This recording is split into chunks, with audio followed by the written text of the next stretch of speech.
Hello everyone, welcome to my channel.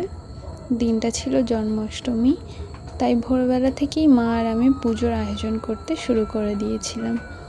আর এখানে মা রাধা মাধব আর গোপু সোনার স্নানের জন্য দুধ, ঘি, মধু আরও যা যা লাগে সব কিছু গুছিয়ে সুন্দর করে স্নান করিয়ে দিচ্ছিল। তারপর মা গোপু সোনাকে আর রাধা মাধবকে বস্ত্র পরিয়ে সুন্দর করে সাজিয়ে দিচ্ছিল।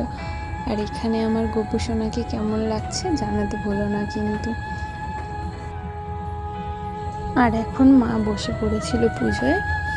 আর এইবার কিন্তু আমাদের বাড়িতে গোপু সোনার প্রথম জন্মদিন, তাই যতটা পেরেছি মা আর আমি সকাল থেকে গোপু সোনার প্রিয় খাবারগুলো বানানোর চেষ্টা করেছিলাম।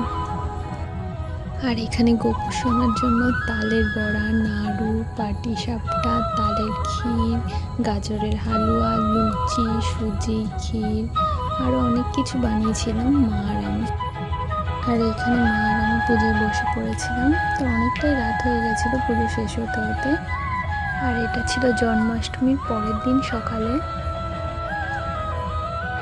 যেহেতু আমরা জন্মাষ্টমীর দিন অন্নভোগ দিই না, তাই পরের দিন সকালে আর আমি ভোগ বানিয়ে নিয়েছিলাম।